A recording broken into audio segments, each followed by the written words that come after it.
Today's program was brought to you by VisitNapaValley.com, the official page for travel to the Napa Valley, America's legendary wine, food, arts, and wellness capital. For more information, visit www.visitnapavalley.com.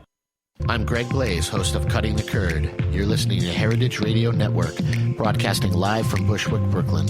If you like this program, visit heritageradionetwork.org for thousands more. We talk about food, we talk about music, with musical dudes, finger on the pulse, snacky tunes.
live here on Snacky Tunes. I'm one half your host, Darren Bresnitz.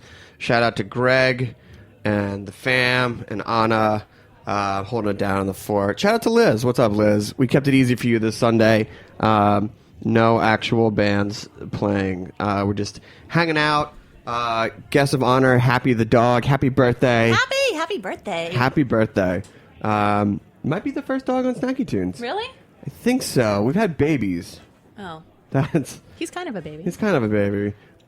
We have a very special hangout, husband and wife, let's all fall in love edition today with Elettra Wiedemann and James Marshall here on Snacky Tunes. Welcome to the show, both of you. Thank you. Hello, thank you. Happy to be here. I met Elettra because Elettra is the new executive food editor over at Refinery 29. Crazy, right? And we had a very nice meal together. And when I knew we were going to be friends, for life is when you eschewed the dessert course for the cheese course. Oh, yeah. And I was like, oh, yeah. I was like, this girl. Every time. I was like, James, you're a lucky man. I am a lucky man. I'm getting fatter by the day. Oh, my goodness. You know, the daily treats thing. Oh, the at daily work. dose of yum. Daily dose of yum, where you get all the amazing, awesome. The only one I was bummed about was the oatmeal whiskey. I know, but did you try to get in there? I was 5 minutes. Like, I wrote in. Yeah. To claim it, but I was like 5 minutes late. I was like, there's just too many people. So for people who don't know, I get a lot of really awesome snacky treats that get sent to Refinery 29, which I'm always so grateful for, but I am one person and I cannot consume all of them. So I usually consume one or two myself and then put out a daily dose of yum to the entire office. And then people swarm to the kitchen to consume these things, and it's awesome. And never bring any of those home. No, I brought you like a great tequila and some whiskey that I wasn't allowed to drink at work. Nothing I can eat. That's true. They're perishable. That food, good food goes in but does not come out of that office. So, Elettra, you have an amazing past. Thank you. Ex-model. Yes. Still current writer, but founder of The Impatient Foodie and things like that. And we're going to get to all this amazing stuff. But I always love when we have the time to really dig deep, to go back as far as possible. And James, feel free to hop in too of just when you realize that food was more than just substance. When you sort of had this feeling of love for food, was it you realized later that there was a love for food as a kid, looking back, or like as a child, you're like, oh, my grandma slipped me this cookie in? I think I had like two turning point moments. My first one, I'd say, I've always been really passionate about the environment and sustainability. As a kid, I had like this nightmare that the world exploded and then I was floating in space and this blue whale would like float by me in space and it would be crying because like we damaged the earth. And, you know, it was like very like reoccurring nightmare that I had. So I went to the London School of Economics, studied public health and some classes out of the environmental kind of school, and came away with an understanding of pretty much nothing except for the fact that the only thing I could do on a daily basis to, lessen my carbon footprint and my impact on the environment was to make really specific choices around what I was eating, which felt, empowering, something I do every day, usually 3 times, if not more, a day. So that was my first kind of moment. And then my second one was James and I joined a triathlon team a few years ago. And we did a lot of really great races. And the second that I started baking my own food and not relying on disgusting gels and all that stuff, I got a lot faster without training more. And I managed to get my best half Ironman time ever on entirely my own baked goods. Scratch Labs. Shout out. Scratch Labs. Scratch Labs is like this like very cool team of people who created this book around how to make your own race food, and they have like a great like powder, but they're very like nutrition but like real food oriented for athletes. Have you ever heard of Levain Bakery? No. Levain Bakery is this, I think it's on the Upper West Side, and they make these giant like delicious carbo loaded cookies for triathletes and things like that. That sounds awesome. Which might make you, I know that you can bake, but if you're ever in the mood for something sweet or something that is fuel as well, they make bonkers cookies, like bricks. That's but like awesome. Soft, delicious, ooey gooey. It's crazy. It's It's on like the list. it's on the list. It's on the list now. After this like heaping loaf of butter you just had. Oh my God, it's so good. What about you, James? Where did you fall in love with food? I think mine was much later. As a kid, food always seemed to be an interruption between playing. Playing with my friends and climbing trees and throwing myself up the chimney stack. It probably wasn't until about 6 years or 7 years ago that my love affair with food really started, and that was when I met Elettra. because Thank you so much. she's a mighty good cook, and would always insist on me trying this and that. And actually, there was probably the time when I really started to appreciate it.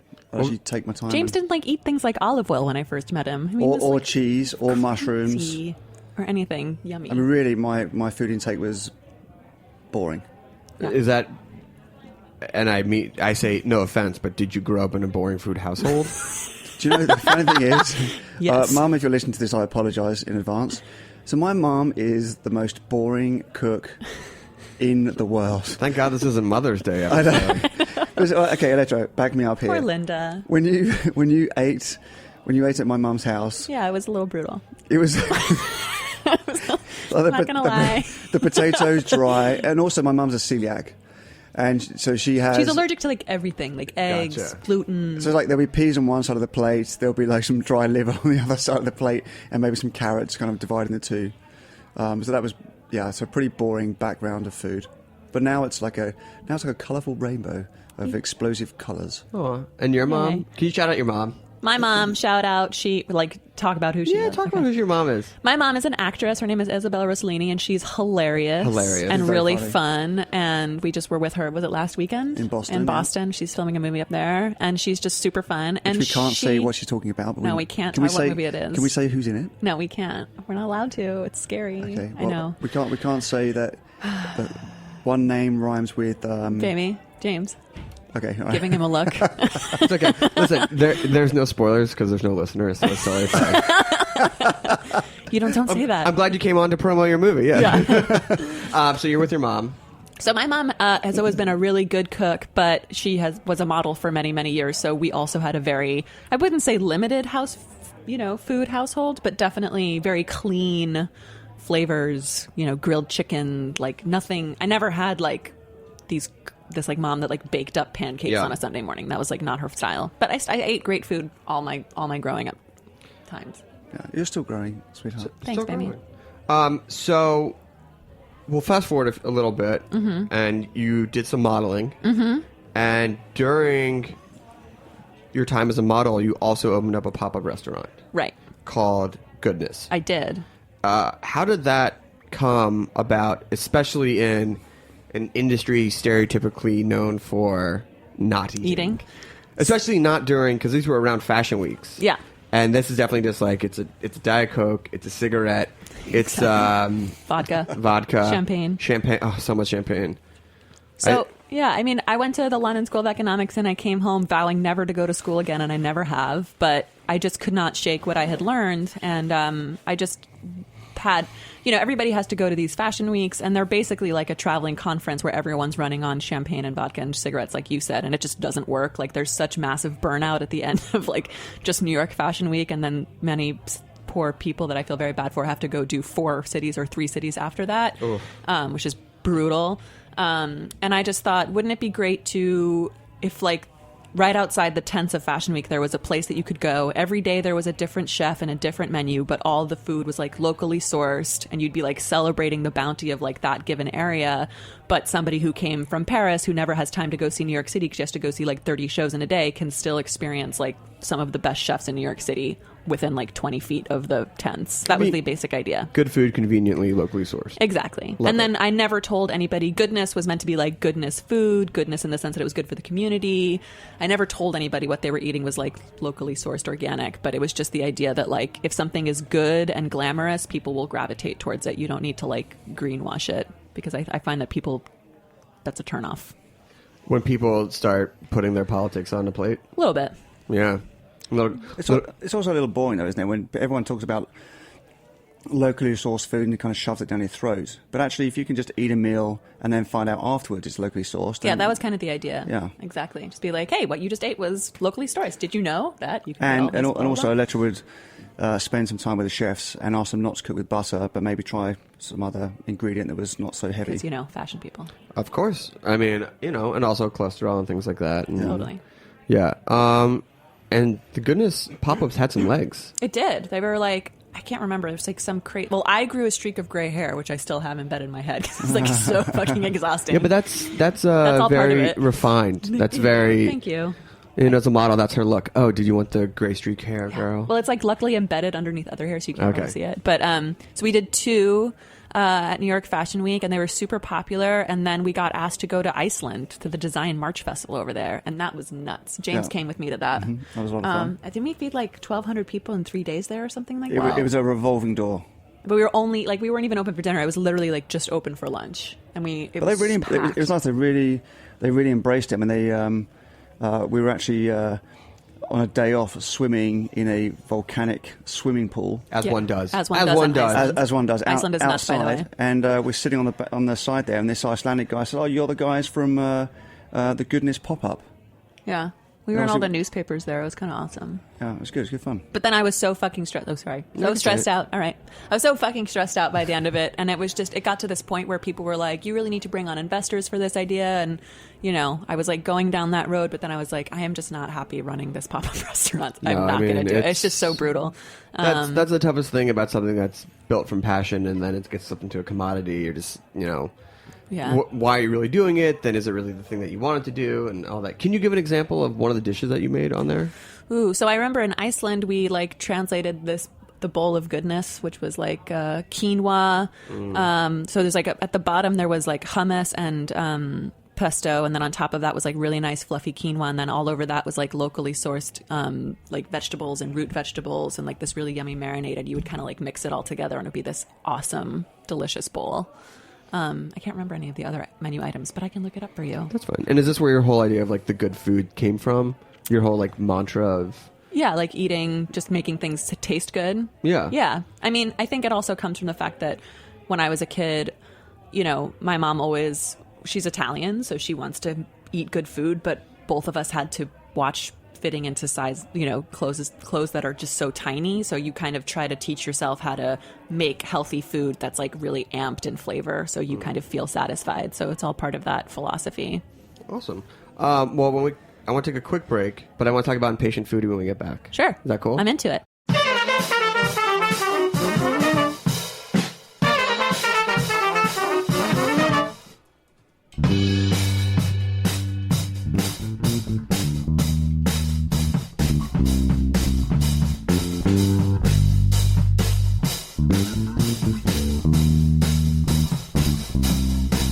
To have the beat inside her breast, she devoted her life to being the best. She helped all of those in need. She gave away everything, but she couldn't give away the beast.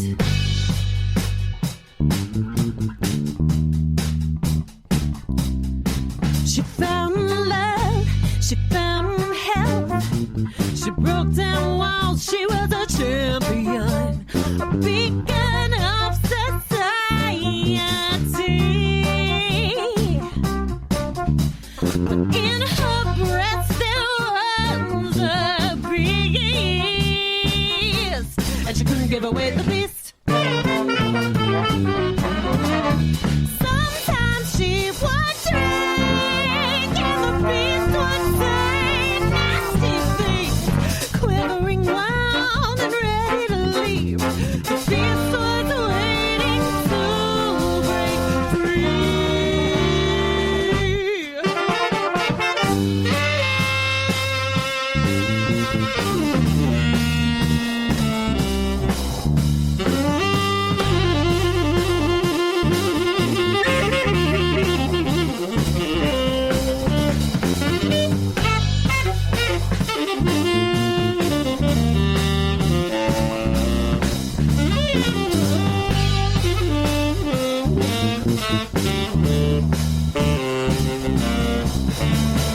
Morning after, inevitably, all her friends' telephones would ring. She'd say, I was just kidding. You know how much I love you. But she couldn't give away the beast. Sometimes she would drink, and the beast would say nasty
careful than a little beast. Oh.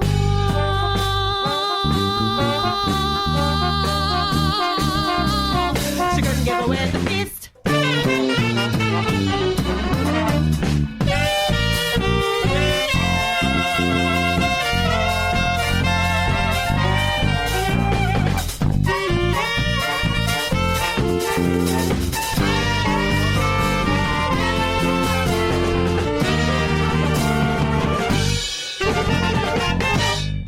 We have Elettra Wiedemann, James Marshall, and their Happy Birthday Pup Happy here on Snacky Tunes, just talking about good food, right? Yeah.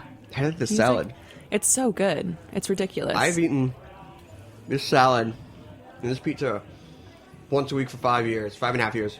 No one never can't tried hate it. on that. Never tried it. So, after you did the Goodness pop-up, or was it after the same time you started doing Impatient Foodie? After. After. Yeah. So, for those unfamiliar with Impatient Foodie, which is one of the most gorgeous food blogs, what do you want to call it? Because I wouldn't really I don't know. call Is it a blog. blog? Is it a site? I don't know what it is. It's site. it's Impatient Foodie. It's on the webs. It's on the internet? It's on the interwebs. You know, so I'm going to invest some money in the internet. I heard that's... It's going to be big one day. So, Goodness Ends, and then this is sort of your next food project? Yeah. So Goodness Ends, and the reason Goodness Ends is because A, working in pop-up restaurant biz really stresses me out and doesn't make me happy, and B, I just felt like it became a little bit too lifestyle-y. Like the whole concept behind it became a little bit too refined, and like a lot of the asks I was getting was like, show us how you make a pie on like a Friday, and I was like, oh my god, I don't know how to make pie. Like, what the hell? Especially not on a Friday. Yeah, you know, like it was just and I'm not that girl. Like I love food, but I'm not somebody who really like knows how to throw together like a beautiful quiche. So I did Impatient Can you put Foodie. together, like, stitch together an ugly one? Yeah, probably a really ugly one. It'll taste great, but that's not going to look like perfect. Yeah. And so Impatient Foodie was kind of born out of this desire I had to like make really good, responsible decisions about food and cook really great meals, but also kind of balance the reality of my impatience, which is pretty severe. Yeah, very severe. And Do not get in Elettra's way in the urban kitchen. life, yeah. And Impatient Foodie was born last July, and it just really took off really fast. So I guess a lot of people feel like they're impatient foodies, and then Refinery found me through contacting. Hold on. Oh, yeah, Before sorry. we go into Refinery, let's talk a little bit more about the website. Okay, let's talk about it. It's beautiful. Thank you. That is Davide Luciano and Claudia Fica who helped me with that, and they are so talented. So you have a bunch of different sections. Thirsty Thursdays, Imagine Dinner Parties. I would like to talk about the Imagine Dinner Parties. Let's talk about it. Because it's like, it's sort of the most bullshit question of all time. And I have asked it in past, like, you know, if you could have whatever dinner party that you would want to have, like, what would it be? But this is actually like the question and the answer that everyone is going for, which is like this fantastical, gorgeous, innovative gathering. Thank you. Yeah, the Imagine Dinner Party series was actually born out of. Do you know those books that you see advertised like in, or like those like lecture series that you see advertised in like the New Yorker or whatever, and it's like learn how to be a great mathematician and like 50. Yeah. So there was one about food history and food culture that I ended up getting, and it was this really amazing lecture series, and just all about the history of food culture and food. And it was like.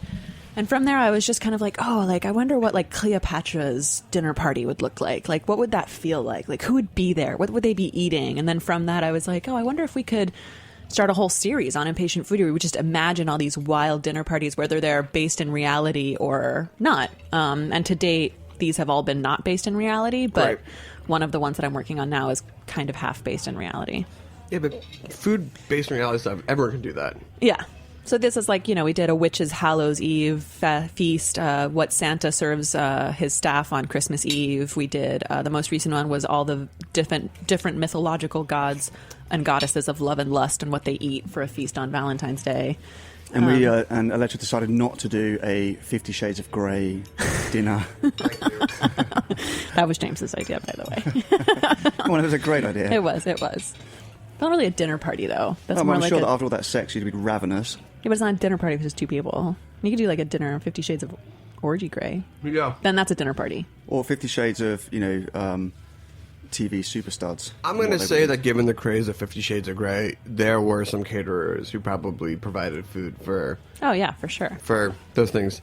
Oh, look, there's Happy on the website. Happy's on the website. For the sour cream pancakes. Mm-hmm. So, of all the different postings and recipes and things like that, Impatient Foodie is a very dense, very gorgeous website. Thank you. Where would you suggest people start? Like, what's like the one or two intro pieces to the website to give people like, this is what is the perfect example of what we're trying to do here? I mean, I definitely think just go to impatientfoodie.com and you'll get to the homepage, and that's just kind of like a once per week recipe that I put up. And then people really love the Imagine Dinner Party, so you could go check that out. But we also have Thirsty Thursdays, which is cocktails, and we've got posts from recipes from friends like Kyle MacLachlan. Can I say what my favorite part is? Yeah, you can. It's always easier for the person who's... Yeah, I don't know how to like advertise it. Oh, I know what you're going to say. Yeah, so my favorite part on Elettra's Impatient Foodie blog is worth it, not worth it. Yeah. Which is basically, on the when you're watching these shows where the chefs are making these incredible dishes,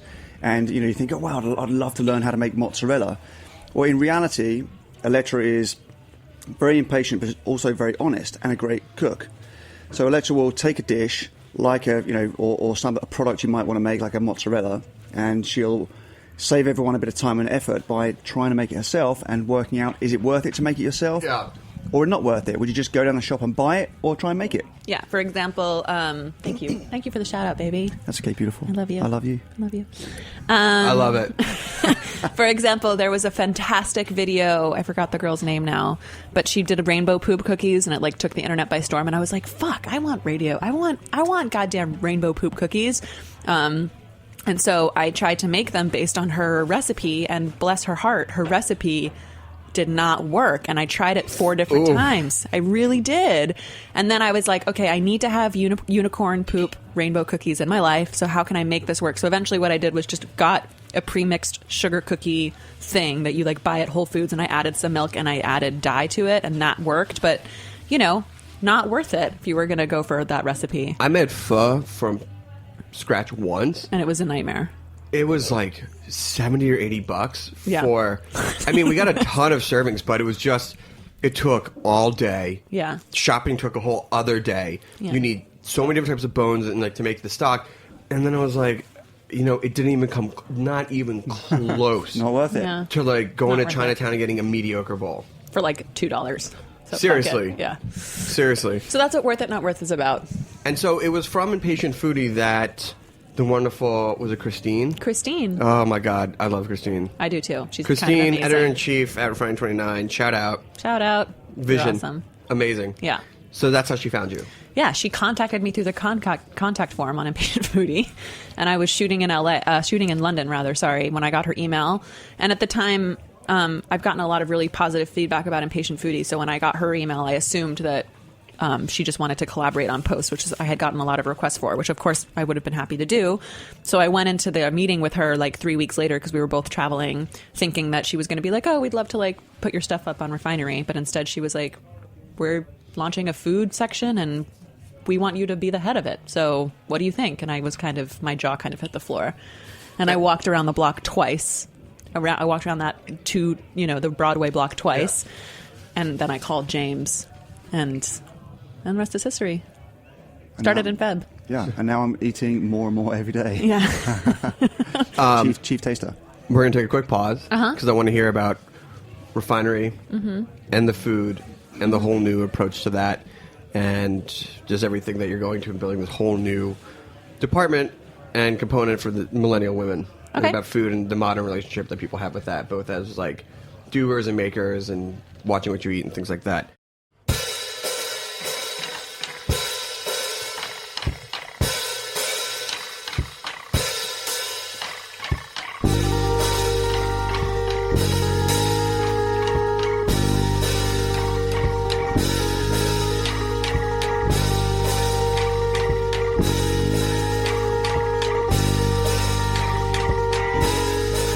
And now my hands are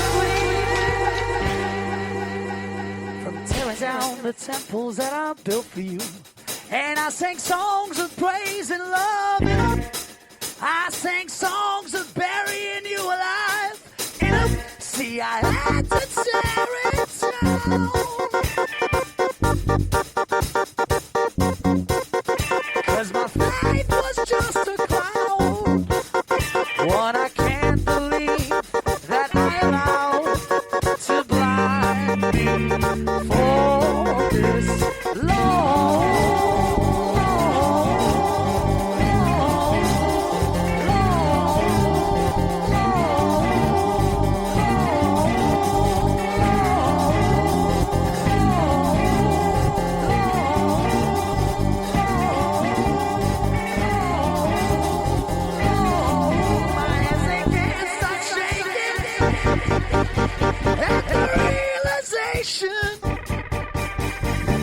I can't find someone to miss if I try. I'm sifting through my memories, but I can't find a recollection worth the worship that weighs me down and drags me to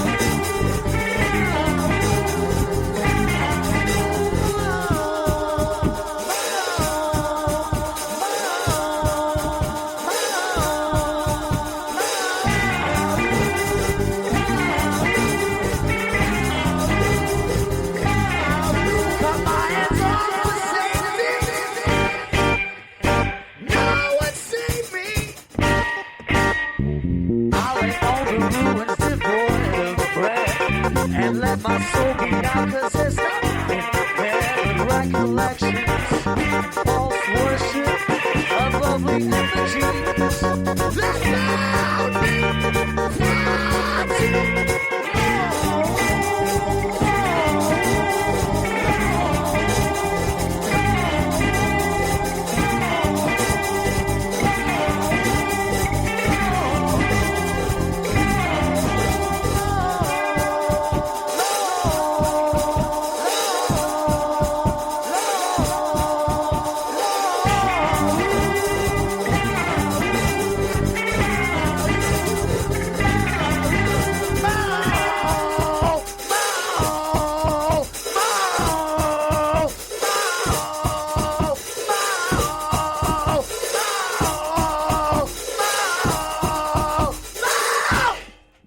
So we're here with James Marshall and Elettra Wiedemann, power couple,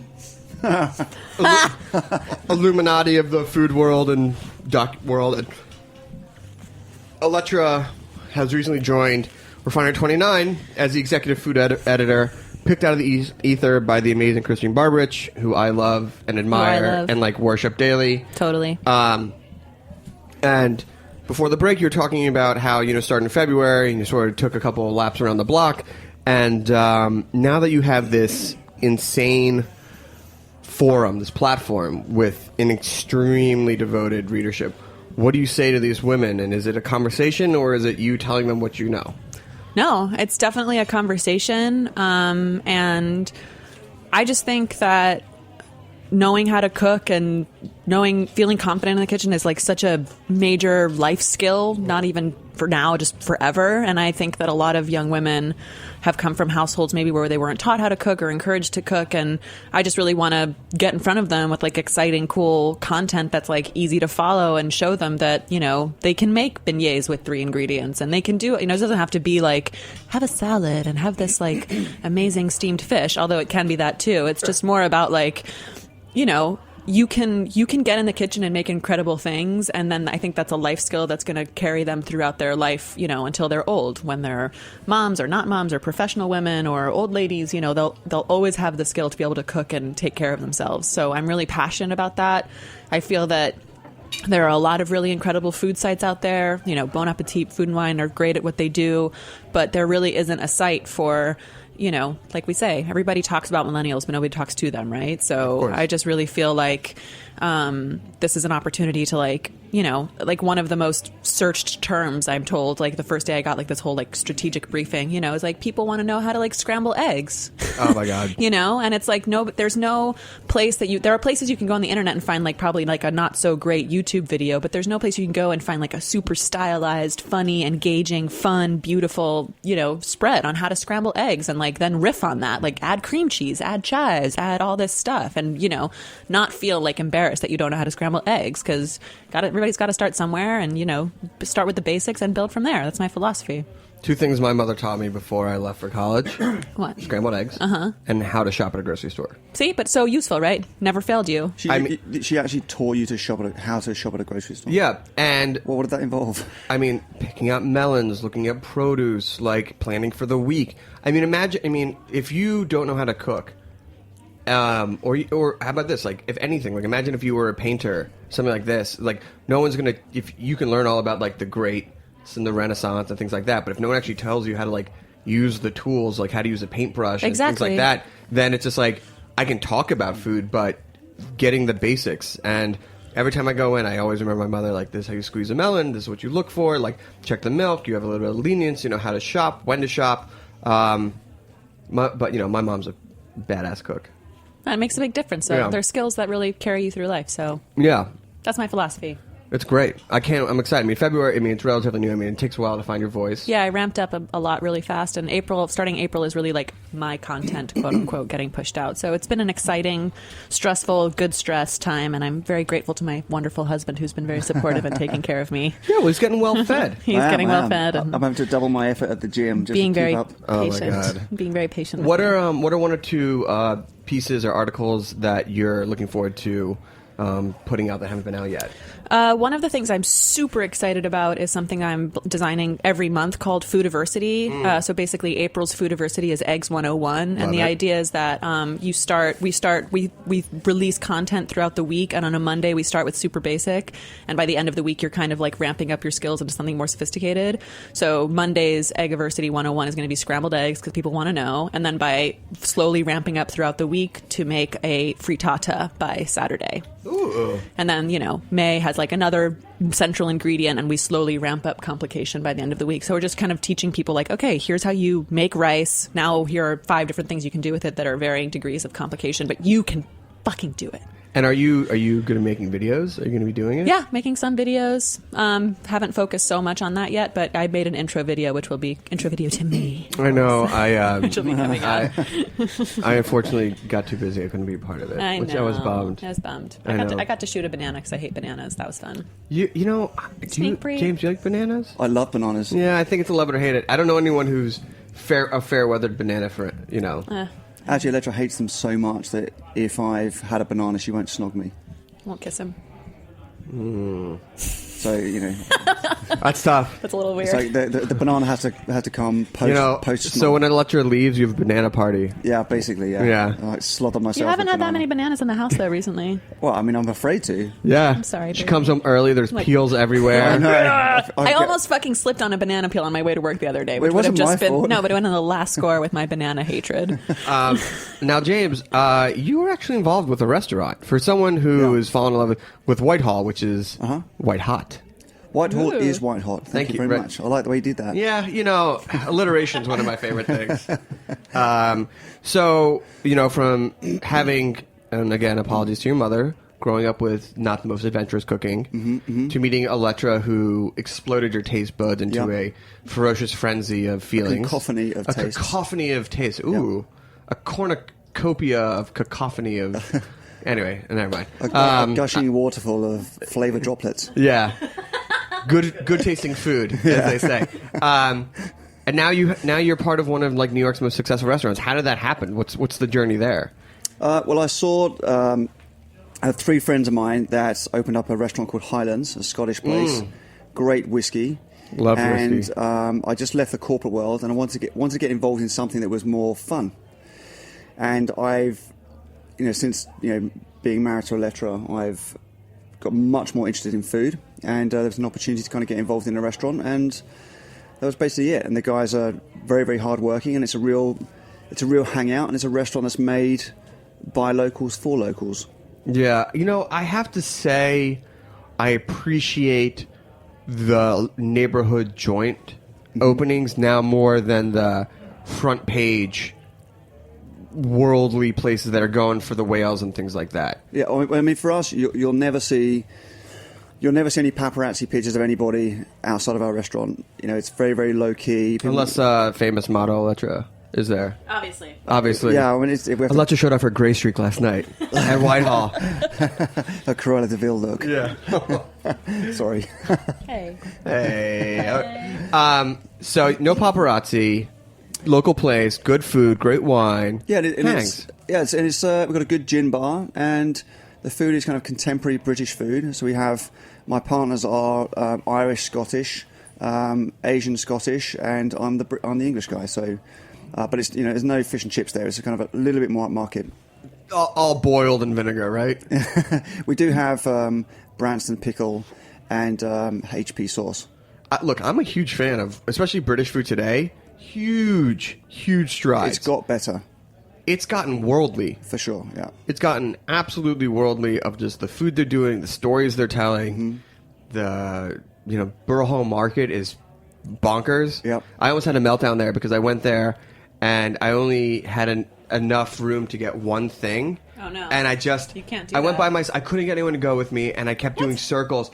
We were out there for a wedding, whatever. Like, no one wanted to get up at 11 a.m., like the day after, the wedding party and go eat. Call me next time. Yeah, and I was like, what do I do? And I went to I got a chicken sandwich because the mayonnaise they use on the chicken sandwich is made from the eggs of the chicken that was the chicken breast sandwich, and it was so full circle and like so just like, oh my god, like they're using the actual eggs. That's what I went with, and like I grossly ate it on like the top of the double decker. And it's also a very international place. I mean, London, Oh my God. the food there is. I mean, we have a lot of a big Indian community. Oh yeah, And they're known for their great curries, and there's hundreds of different types of curries that are actually British curries that don't even exist in India. So England does have a lot of diversity in terms of food. favorite curry? Do you know what? I think I'm going to be pretty boring and say a chicken tikka masala or a lamb pasanda. Yeah, think. there's this sag paneer, this place called New Tabs, that's down like in the Shoreditch area. Right. Yeah. That is just bonkers. I've had a challenge with some curries when I had a fal once. A fall? A fal. A fall. Indian fal Okay. curry. And it's the first time I ever actually understood what a second burn meant. Which means? It means that your ass is on fire the next day. Ah, yes. Yes, it burns on the way in and on the way out. Dude, it's like that and Szechuan and things like Yeah, that. brutal. All right, well, we're going to take a quick musical break, and then I want to talk about the American Dream Project. Great, yeah. How does that sound for you? Fantastic.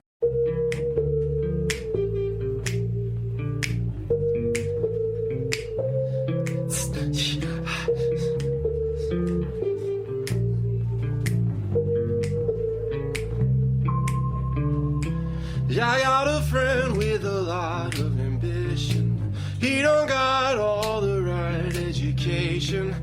He don't need anybody's permission. It's always alright on Saturday night.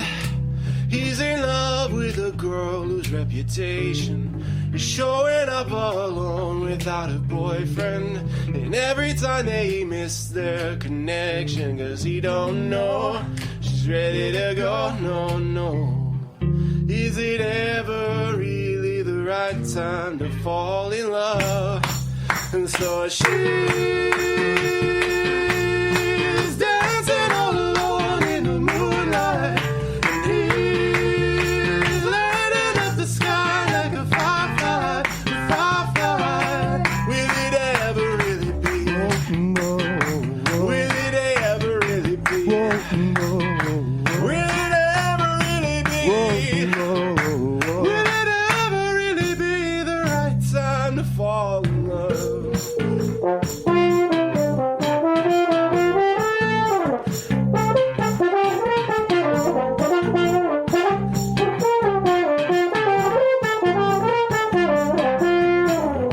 So then she smiles and she says that she's leaving.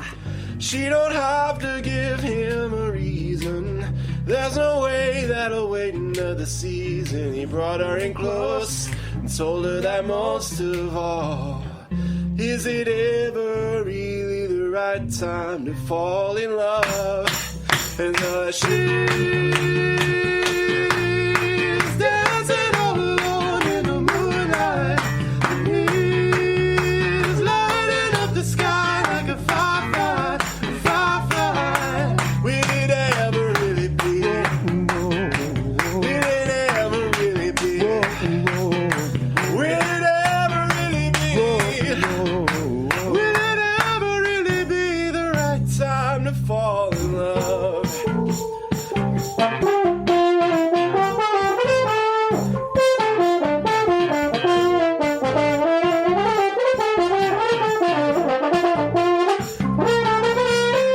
She's dancing all alone in the moonlight, and he's lighting up the sky like a firefly, a firefly. Will it ever really be? Will it ever really be? Will it ever really be? Will it ever really be the right time to fall in love?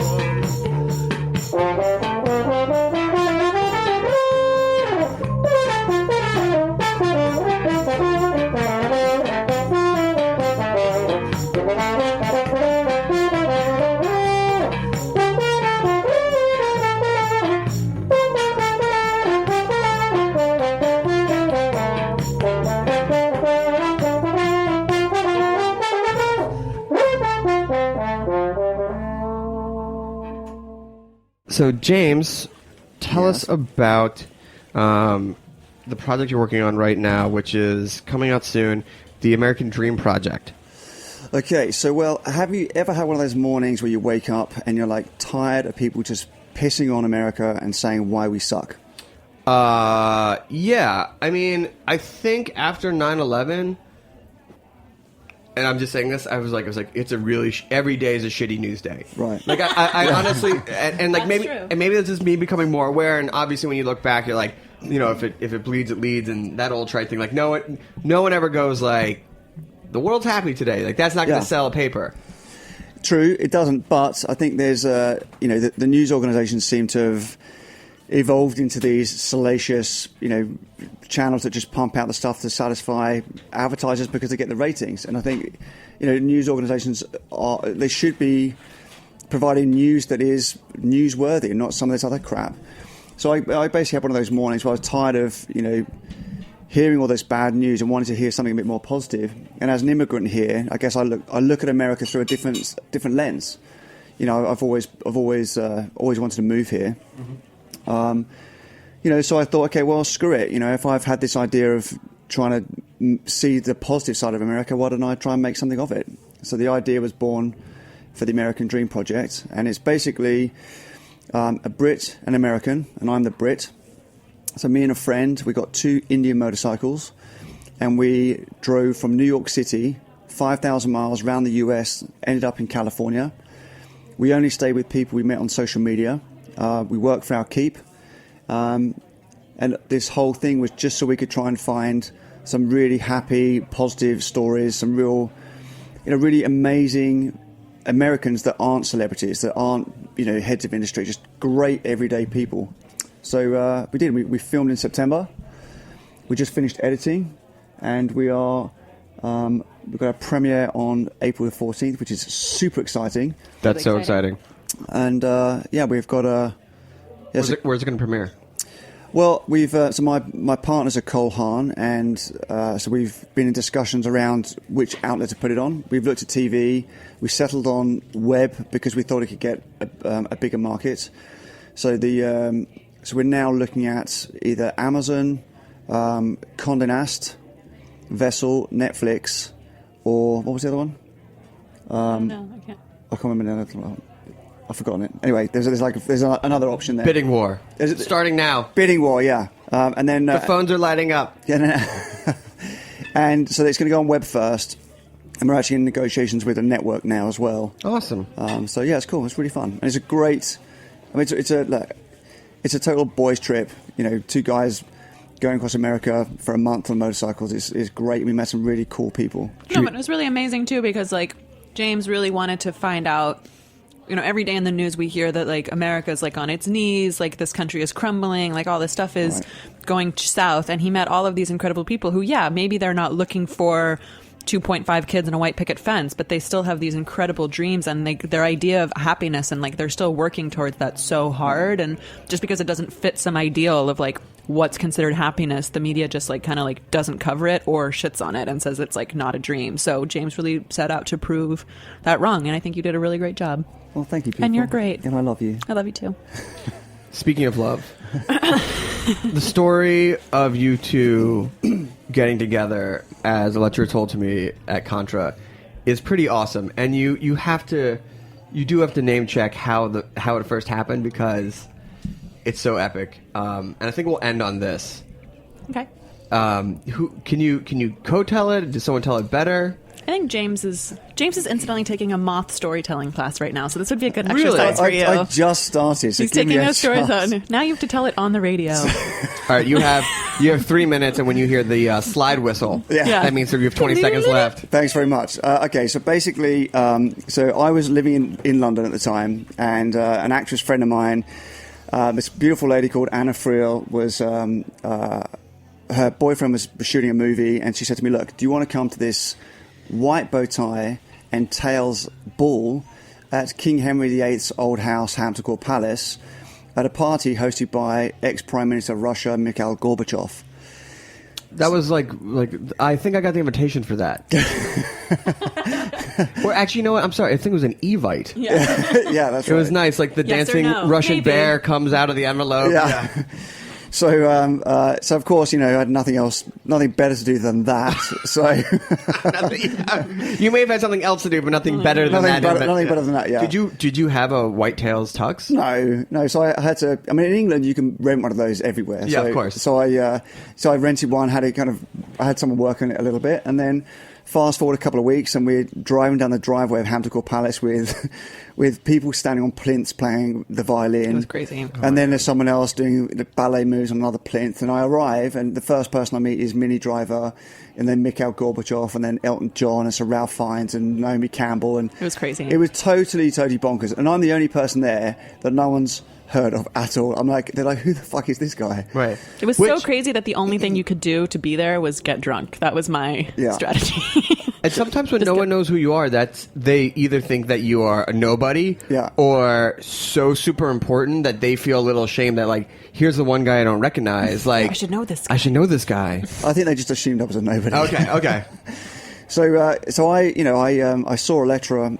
She was sitting opposite me on this big round table, and Elton John was playing, on the stage to our left, and I kept seeing Elettra's side profile and trying to get her eye contact, and she was so beautiful that I bottled out of asking her out. I'd walk towards her, and there would be some movie star or some Russian billionaire chatting her up, and I was like, "What?" It's so not true. That minor detail is not So, true. so for the people on the people that can't see my face, I have, my teeth are they were so bucked I could bite an apple through a tennis racket. Maybe you're so handsome. I'd like to side note that James has more campaigns than me this spring, so Well, let's please shut up. Let's move on from that. Anyway, so long story short, I realised that Elettra was American when she spoke, and she said she lived in New York, and I happened to be moving to New York 6 months later. So she very kindly said to me, "Well, who do you know?" And I said, "I don't know anybody." So she said, "Well, here's my phone number and email. Why don't you give me a call when you arrive, and I'll show you around." So I was like, "Great, thanks very much." So I put this little piece of scrap of paper in my pocket. 6 months later, I moved to New York. Naturally, did not phone Elettra because she's this gorgeous supermodel, and I'm, Billy Bumfuck Nowhere. You're a handsome guy. I can say that. Right. He's handsome. Well, I appreciate Stop that. hating on yourself. Yeah. Bobby. Okay, I'm British, so it's what we're good at. So 3 months later, I still hadn't phoned Elettra. I'm working late one night. I'm on the subway. I'm riding the subway home, reading the newspaper. And then 3 stops before mine, the train pulls into the station, and on walks this goddess. This there's literally dried ice going on from the platform onto the train. The doors open. Right. She sits right opposite me, and I happen to look up her skirt by mistake. I was wearing a short skirt. And I blushed, and she looked at me and she blushed, and then we kind of smiled at each other. But I didn't recognise that she was the girl from the party. Because at the party, I didn't recognize him either. she was wearing like this beautiful Giambattista Valli gown, and, you know, You were in white tails. I was in white You tails. weren't wearing those on the subway? I was not, no. Some cheap suit from some cheap suit company. And so as Elettra got up and turned, I saw her profile. And I thought, oh my God, I've met this girl before. And as she got off the train, I realised it's the girl from the Gorbachev party. So I ran to the door. The doors close. And you know, sometimes the doors close and they try to open a little bit. So I had my hands ready to like wrench the door open in some masculine, manly way. But they didn't. The train pulls out the station. Elettra goes down the corridor. And I'm like, oh my God, it's the girl. Do I have the scrap of paper? So the next stop, it's my stop. So I run home, run up 3 flights of stairs, open my door, find my box of crap, and go through, throw the porn mags to one side, and basically get to this scrap of paper on the floor. And it's Elettra's number. And I text her, and we went out on a date 2 weeks later, which she brought 8 friends. I brought 8 friends to the date. Wow. Buffer. Yeah. Total cock block. Did you slowly like I'm gonna put 8 friends at the dinner table, and for every time you impress me, I'm gonna silently text one to leave? Is that what it was? Well, it was like I was on the way to this date with James, and I was like, Jesus Christ, like I don't know this guy. This guy could be like an axe murderer. Like, what the hell do I know? So I just like called 8 you know. friends? Well, I really called like 2, and they were hanging out with like, Right. 4, and then like we were like, well, why don't we just make it a big thing? And then there were 8. And so I assume the date went well. The date went very well. The date went very well. And we got married 3 years ago this summer. 3 years ago, yeah. We've been together And 8 years. at our wedding night, he at his speech, he made this great speech. I was gonna say at our wedding On night. our wedding night, I was like, no. I know you said we could curse, but there is some limit. At our wedding reception, James made this incredible speech, which was really fun and then funny. And then he, at the end, gave me the framed piece of paper with my number on it that he had saved. Oh my God, Liz, can we unscrew these mics and then drop them, please? Oh my God. Mic dropped. There it is. Woo! Thank you. Moth, and you did it in 3 minutes too. There you go. Your moth teacher would be proud. Well, Elettra and James, I'm so happy. And Happy, who's now passed out. Yeah, It's thanks. pretty normal. Oh no, just give me some side eye. Like my dog. Like I say his name and he's like, What? Are you gonna do something here? I'm Yeah. like, no, I Is just there food? I just love you. I just love you. He's like, listen, if I don't get my 19 hours of napping yet, Somebody's going to be in trouble. Thank you for spending the afternoon with us. We loved Thank it. you. It was really fun. Thank you to everyone. Shout out to the fam. Shout out to Greg. A special thank you to South Bites, Paul Key, Questlove. So honored that I got a chance to speak, to moderate the panel, Life's a Dinner Party. It's up online. I think we might be hosting it on Heritage, but if you just search South Bites, Life's a Dinner Party, you can hear us talk about culinary creativity and authenticity and things like that. And shout out to all of our friends and family who we love very much. We'll be back next week after spending the morning with Carrie and Claudia and Elettra at the Jubilee. So excited. So excited. So That was excited. And we're actually going to leave... Oh, websites. Mm-hmm.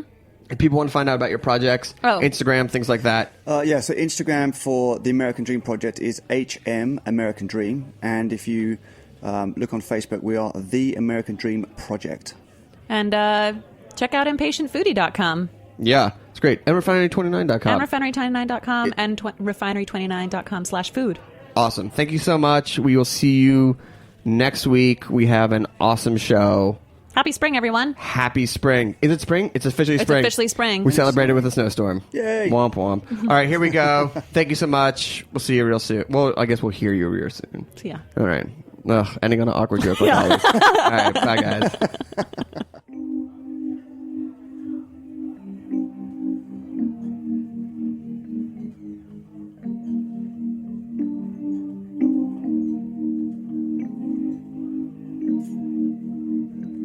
I want you more than I need you.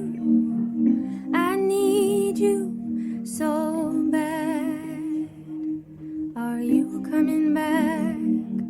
Are you coming back? I'm waiting.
Thanks for listening to this program on heritageradionetwork.org. You can find all of our archive programs on our website or as podcasts in the iTunes store by searching Heritage Radio Network.